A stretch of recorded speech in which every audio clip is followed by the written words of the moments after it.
Hi எல்லாருக்கும். நம்மில் நிறைய பேர் நம்மளோட ஹார்மோன் சம்பந்தப்பட்ட பிரச்சனைகளால கஷ்டப்படுறோம். ஆனா இதுக்கெல்லாம் தீர்வு இருக்கு. நம்ம ஹார்மோன்ஸை எப்படி நம்ம கட்டுப்பாட்டுக்குள்ள கொண்டு வர்றதுன்னு இன்னைக்கு நாம ஆழமா பார்க்க போறோம். வாங்க ஆரம்பிக்கலாம். உங்களுக்கு எப்பவாச்சும் ரொம்ப டயர்டா இருக்கா? திடீர்னு கோபம் வர்றது, இல்ல சின்ன விஷயத்துக்கெல்லாம் டென்ஷன் ஆகுறது, உடம்பு வெயிட் ஏறுறது, சருமத்துல முகப்பரு மாதிரி பிரச்சனைகள், இதெல்லாம் உங்களுக்கு பழக்கப்பட்ட மாதிரி இருக்கா? இதுக்கு காரணம் உங்க ஹார்மோன்களா கூட இருக்கலாம். சரி, நாம பொதுவா நினைக்கிற காரணங்களை தாண்டி இதுக்கு பின்னாடி வேற என்ன இருக்குன்னு கொஞ்சம் ஆழமா பார்க்கலாம். நாம பெருசா கவனிக்காத ரெண்டு முக்கியமான விஷயங்கள் தான் இதுக்கெல்லாம் மூல காரணமா இருக்கலாம். இது தெரிஞ்சா உங்க பார்வை மொத்தமா மாறப்போகுது. நாம பார்க்க போற ரகசியம் உங்க ரத்த சர்க்கரை. ஆமாங்க, ஆரோக்கியமான ஹார்மோன்களுக்கு சீரான ரத்த சர்க்கரை அளவுதான் அடித்தளமே. இத மட்டும் நாம சரியா புரிஞ்சுக்கிட்டா பாதி பிரச்சனை தீர்ந்த மாதிரி தான். உங்களோட பிளட் சுகர் ஒரு ரோலர் கோஸ்டர் மாதிரின்னு வச்சுக்கோங்களேன். அது திடீர்னு எகிரி அப்புறம் ஷட்டுன்னு கீழே இறங்கும்போது நம்ம உடம்பு ஒரு மாதிரி பதட்டமாகிடும். இந்த மாதிரி நடக்கும்போது நம்மளோட மன அழுத்த ஹார்மோனான கார்டிசால் அதிகமாகி மத்த எல்லா ஹார்மோன்களையும் அது பாதிக்குது. இங்க பாருங்க, இந்த ரெண்டுக்கும் உள்ள வித்தியாசம் ரொம்ப சிம்பிள். ஒரு பக்கம் முழு தானியங்கள், காய்கறிகள் மாதிரி நல்ல கார்போஹைட்ரேட்டுகள் இருக்கு.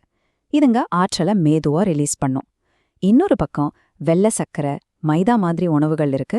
இதுங்க உங்க எனர்ஜியை டக்குன்னு ஏத்தி உடனே இறக்கி விட்டுடும். இதுதான் பிரச்சனையே. இந்த ஏற்ற இறக்கத்தோட விளைவுகள் சாதாரணமானது இல்ல. முகப்பரு, முறையற்ற மாதவிடாய், நாள் முழுக்க சோர்வு, மனக்கவலைன்னு பல பிரச்சனைகளை இது கொண்டு வரும். இது எல்லாமே ஒன்னோட ஒன்னு சங்கிலி தொடர் மாதிரி சம்பந்தப்பட்டது. சரி, முதல் ரகசியம் ரத்த சர்க்கரை. இப்போ நாம ரெண்டாவது, இன்னும் கொஞ்சம் ஆச்சரியமான ஒரு விஷயத்துக்கு போகலாம். அது என்னன்னா நம்ம குடல். ஆமாங்க, உங்க ஹார்மோன் ஆரோக்கியத்தோட சாவி உங்க குடல்ல தான் இருக்கு. இந்த வார்த்தையை கேட்டு பயப்படாதீங்க. ஈஸ்ட்ரோபோலோம். சிம்பிளா சொல்லணும்னா இது உங்க குடல்ல இருக்கிற ஒரு ஸ்பெஷல் பாக்டீரியா டீம். இந்த டீமோட முக்கியமான வேலை என்னன்னா நம்ம உடம்புல ஈஸ்ட்ரோஜன் என்கிற ஹார்மோனோட அளவை சரியா வச்சுக்கிறது தான். இந்த மூலக்கூறு கத்தரிக்கோள்ற வார்த்தை எவ்ளோ சரியா இருக்கு பாருங்க. உங்க குடல்ல இருக்கிற சில பாக்டீரியாக்கள் ஒரு நொதிய உருவாக்குது. அது ஒரு கத்தரிக்கோள் மாதிரி வேலை செஞ்சு தேவையில்லாத ஈஸ்ட்ரோஜனை உடம்ப விட்டு வெளியேத்தணுமா இல்ல மறுபடியும் ரத்தத்துல கலக்க விடணுமான்னு முடிவு பண்ணுது. இந்த ப்ராசஸ் எப்படி நடக்குதுன்னு ஸ்டெப் பை ஸ்டெப்பா பார்க்கலாம். முதல்ல நம்ம கல்லீரல் யூஸ் பண்ணின ஈஸ்ட்ரோஜனை வெளியேறுன்னு ஒரு டேக் போட்டு அனுப்பும். ஆனா நம்ம குடல்ல இருக்கிற சில பாக்டீரியாக்கள் அந்த டேக வெட்டி எடுத்துடும். அதனால அந்த ஈஸ்ட்ரோஜன் திரும்பவும் இரத்தத்துல கலந்து அதோட அளவை அதிகமாக்கிடும். இப்போ உங்க குடல் ஆரோக்கியமா இல்லைன்னா என்ன ஆகும்? இந்த மறுசுழற்சி வேலை ரொம்ப அதிகமா நடக்கும். இதனால உடம்புல ஈஸ்ட்ரோஜன் அளவு தேவைக்கு அதிகமா போயிடும். இதத்தான் ஈஸ்ட்ரோஜன் ஆதிக்கம்னு சொல்றாங்க. இதுதான் பல பிரச்சனைகளுக்கு காரணம்.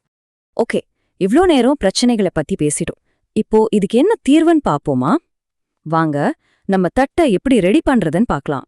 அதாவது நம்ம சாப்பாட்டுல என்னென்ன இருக்கணும்னு தெளிவா தெரிஞ்சுக்கலாம். முதல்ல புரோட்டீன். இதுதான் நம்ம ஹார்மோன்ஸோட பில்டிங் பிளாக்ஸ். ஹார்மோன்கள் உருவாக தேவையான அமைனோ ஆசிட்ஸ் புரோட்டீன்லேருந்து தான் கிடைக்குது. அதனால முட்டை, டோஃபு, பருப்பு வகைகள் மாதிரி புரோட்டீன் உணவுகளை கண்டிப்பா சேர்த்துக்கணும். அடுத்தது நார்ச்சத்து. இதுக்கு ரெண்டு சூப்பரான வேலை இருக்கு. ஒன்னு, உங்க குடல்ல இருக்கிற நல்ல பாக்டீரியாக்களுக்கு இதுதான் சாப்பாடு. இன்னொன்னு, உடம்புல இருக்கிற அதிகப்படியான ஈஸ்ட்ரோஜனை வெளியேற்றவும் இது ரொம்ப உதவுது. முழு தானியங்கள், காய்கறிகள்ல இது நிறைய இருக்கு. கொழுப்புனாலே கெட்டதுன்னு நினைக்காதீங்க. அவகேடோ, நட்ஸ், விதைகள்ல இருக்கிற நல்ல கொழுப்புகள் ஹார்மோன் உற்பத்திக்கு ரொம்ப ரொம்ப அவசியம். இது நம்ம உடம்புல தேவையில்லாத வீக்கத்தை குறைக்கவும் உதவும். கடைசியா ஆன்டி ஆக்சிடென்ட்கள். கலரான காய்கறிகளையும் பழங்களையும் உங்க தட்டுல நிரப்புங்க. இது நம்ம ஹார்மோன்ஸை உற்பத்தி செய்யற தைராய்டு மாதிரியான முக்கியமான சுரப்பிகளுக்கு ஒரு பாதுகாப்பு கவசம் மாதிரி செயல்படும். சரி, இதெல்லாம் கேட்க நல்லா இருக்கு. ஆனா இதை எப்படி நம்ம சாப்பாட்டுல கொண்டு வர்றது? வாங்க, சில சிம்பிள் ஐடியாஸ் பார்க்கலாம். இந்த காலை உணவு பாருங்களேன், பார்க்கவே சூப்பரா இருக்குல்ல. இதுல புரோட்டீன், நல்ல கொழுப்பு, நார்ச்சத்துன்னு எல்லாமே பேலன்ஸ்டா இருக்கு. உங்க நாளை இப்படி ஆரம்பிச்சா நாள் முழுக்க உங்க பிளட் சுகர் சீரா இருக்கும். அடுத்து ஒரு டின்னர் ஐடியா. இதுல முக்கியமான பொருள் டெம்பே. இது புளிக்க வைக்கப்பட்ட சோயா பீன்ஸ். இதுல குடல் ஆரோக்கியத்துக்கு தேவையான நல்ல பாக்டீரியாக்கள், அதாவது ப்ரோபயோட்டிக்கல் நிறைய இருக்கு. இந்த உணவை டேஸ்டா இருக்கிறது மட்டும் இல்ல, உங்க குடல்ல இருக்கிற அந்த எக்ஸ்ட்ராசபைலம் டீமை சந்தோஷமா வச்சுக்கிறதுக்கும் இது ரொம்ப உதவும். செய்யறதும் ரொம்ப ஈஸி தான். ஹார்மோன் சமநிலைன்னா சாப்பாட்டை மட்டும் மாத்துனா போதாது. நம்ம வாழ்க்கை முறையில சில சின்ன சின்ன மாற்றங்களை செஞ்சாலே பெரிய வித்தியாசத்தை பார்க்கலாம். வாங்க அது என்னன்னு பாப்போம். சாப்பிட்டதுக்கு அப்புறம் ஒரு 10 நிமிஷம் மெதுவா நடக்கிறது உங்க ரத்த சர்க்கரைக்கு ரொம்ப நல்லது. ராத்திரி குறைஞ்சது 7 மணி நேரமாவது நல்லா தூங்கணும்.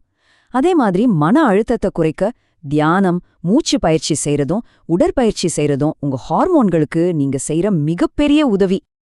கடைசியா நான் சொல்ல வர்றது இதுதான். உங்க ஹார்மோன்கள் ஒரு புரியாத புதிர் கிடையாது.